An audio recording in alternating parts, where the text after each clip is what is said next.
Hi everyone, there's a truck in front of me and also this ute with a trailer, but the truck's more of an issue because he's big and slow, and there's some nice roads up here to my right.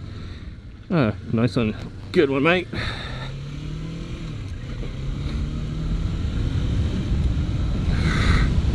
So I'm probably going to get stuck in some twisty parts up here, but I like to drive a different route each time I make a vlog. And why am I doing a vlog? These roads are great. So there's that truck right up here. Alright, so on today's agenda, what I want to talk about is, first of all, Cyclone Gabriel. So, earlier this week, New Zealand was hit by a big tropical cyclone called Gabriel, which knocked out a lot of power lines and flooded a few areas as well. Now, actually, before that, there was a flood. A big old dirty flood that came along just a couple days before Gabriel did. You can see, like, back there's a bit of flooding. And, my level meter is just telling me that I'm off the scale, so I might check it to make sure that it's automatic metering. Alright, so back to it. Floods hit right before Cyclone Gabriel came through. They flooded really bad in Auckland, not so much everywhere else. And then Cyclone Gabriel hit, and that caused even more devastation just on Auckland. Now, I'm not in Auckland, and this was the first region to be hit because it's the northernmost part of New Zealand. And then Auckland was hit. Auckland wasn't too badly hit. And then for some reason the East Coast, East Cape, which used to be the first place in the world to see the sun, was hit quite bad. And it's still bad today. Like, I've heard that, what was it, like 50,000 people have no power and 6,000 houses have been restored and are back on the grid.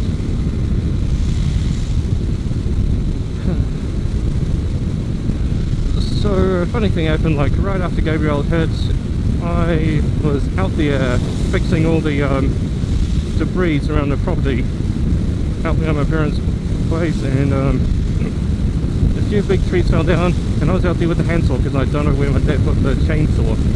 So I'd been out there every day after work, cutting up trees and making logs, that sort of thing. And I thought that's good for a human being, physical labour and all that, instead of just sitting at a computer working on car auctions all day or whatever. And then I found out that I was just getting really tired. So this entire week I've just been smashed, getting migraines and being super tired, living on caffeine and then chopping up logs and moving heavy fallen trees, felled trees. So I figured that's probably from all the labour that's been going on since the hurricanes hit. Now, luckily for my parents, they just had their roof done. It's a really old house, and I've been complaining for years that they need to renovate it. So 10 years ago they did the kitchen, and another 10 years later they finally cracked to it and had the roof replaced. Back to Cyclone Gabriel, yes. The east coast of New Zealand got hammered, and many parts are underwater, many places got landslides. Now up here in Northland, I don't think there was too much damage. Like, you see that fence just there on my left, that came down. Yeah, but it's just small things like that, like trees coming down, branches coming off. We had a power cut for like 6 hours, and that was it. They were telling us it would happen for days. Now, New Zealanders love to complain, especially lately, and especially now with social media. What is this, Hillman Minx? Hillman Hunter? Wagon? Oh well, great day for it.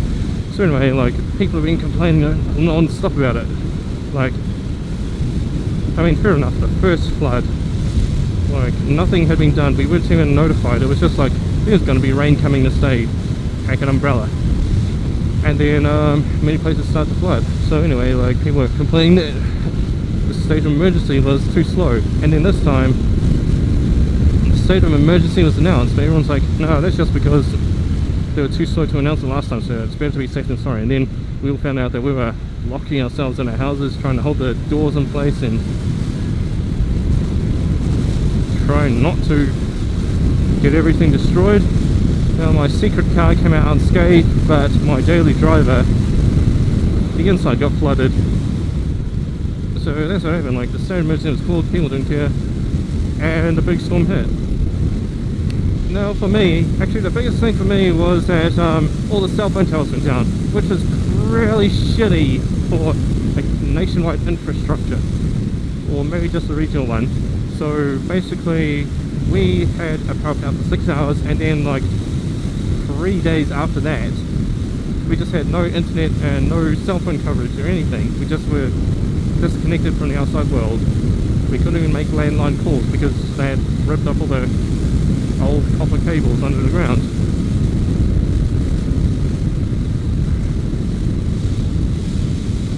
Oh man, look at it. It's really nice out here. Bellissimo.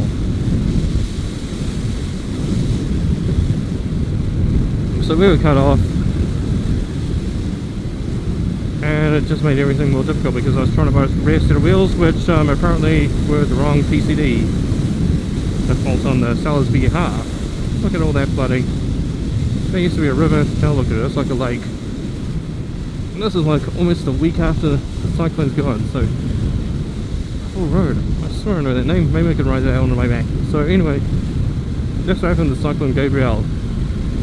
Now, this comes on top of a shitty economic moment. So I'm not a really political person, but the Labour Party is in power, and from my understanding, Labour is all about giving the people what they want. Except this Labour government is taking away from everyone. So when it first came into power, everyone's like, oh yep, we're going to call the tax into instead of just into Ardern. And they weren't wrong. A lot of taxes were coming into place, so it's becoming harder to live. And things like even the roads here. So look at that old patchiness, like they should have been done years ago, but more Gabriel damage. Although very bumpy. Oh man, look at this corner. Apparently we're tied to like a knee scrape, but you don't even have to like lean properly on this bike to get around that corner. So anyway, they've been taxing us pretty hard, and on top of that, they've been doing us green stuff. Now, I'm not opposed to green stuff, like sustainability, yeah, whatever. Well, I should say whatever, because, you know, future generations, they want to live on this planet, they don't want to be, you know, struggling to survive.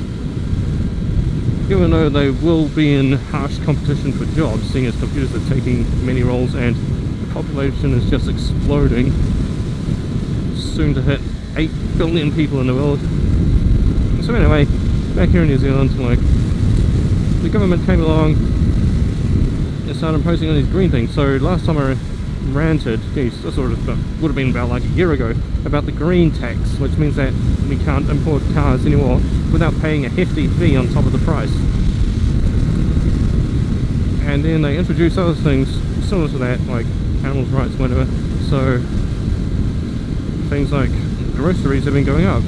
Now last month they introduced a new bill which said that all eggs have to come from free-range chickens. So many farms either closed the doors or converted to free-range, which meant that we weren't able to get eggs as easily. Cook me some eggs! And because of that, like, the price of eggs just went up through the roof.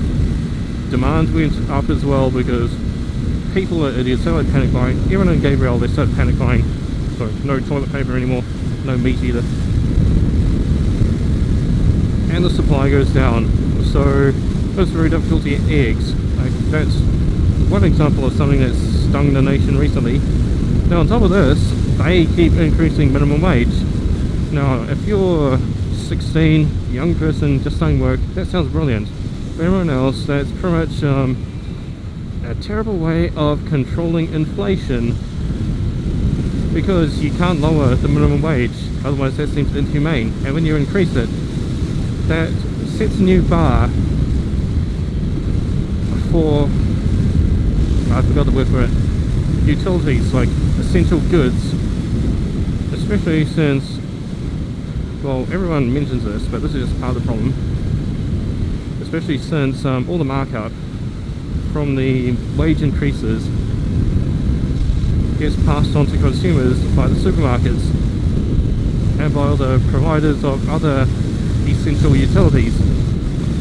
So they've increased minimum wage from about $18 when I left, now up to almost $23. Next month it's going to be $22.70, so crikey, that is a huge increase in the minimum wage. Now, for me, what that means is basically a massive demotion. One of my friends, I was asked him, and he's an apprentice working on $24 an hour. If he had been on that rate like a couple of years ago, that would have been good. Now, that's pretty much a demotion back to minimum wage after working for however many long years he's been working. So it is getting a lot harder to live here in New Zealand. And now, I'm the sort of person who would just vote like one of the minority parties like ACT or Green. I don't think I've ever voted ACT, so I probably only ever voted for Green. Now this time I'm just going to vote for whichever of the big two parties isn't currently in power. Hey look, it's Rippanui Road. Which for us at this moment would be National. Not that they're good or anything, but because Labour has been doing things which are just so shit. It's like undercutting the general population to make everything worse for, you know, a small minority. Now, who benefits from the New Zealand dollar getting devalued? In other words, minimum wage going up.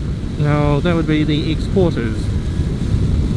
But because they used the minimum wage as a tool to devalue the New Zealand dollar, it's going to be difficult for the New Zealand dollar to come up in price again, come up in value.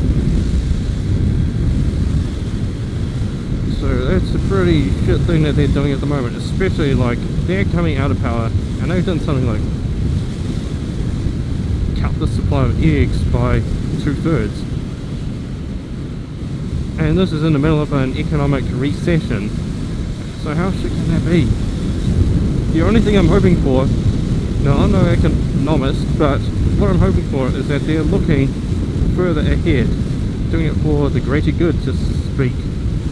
However, knowing human nature, and especially New Zealand politicians, they probably won't be. They'll just be looking for the quick way out, the quick dollar.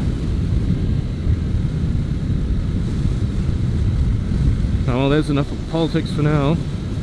But that could possibly be a landslide over there from a storm. There have been a lot of those on the way to Auckland. So yesterday I went to Auckland and there were a lot of down trees and landslides all around. They even closed like a few of the major roads, which meant that back roads like this were being used instead of the main highway. We were completely fine, aside from a few down trees and a lot of water getting around and my Corolla getting flooded. But the Corolla still runs. Yeah, and that's about it for Cyclone Gabriel. So a lot of damage, I was unscathed.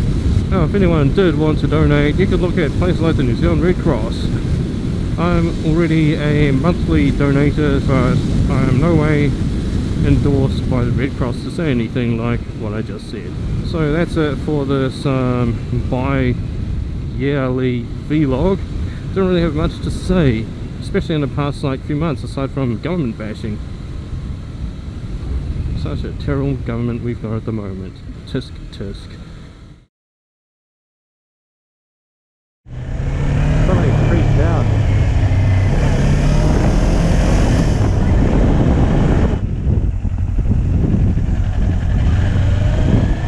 Takes so long, but there's a tractor on my tail and I'm on a sports bike on a gravel road. But it's a brilliant place down here. Telling me this, and the tractor is down there. Still gravel.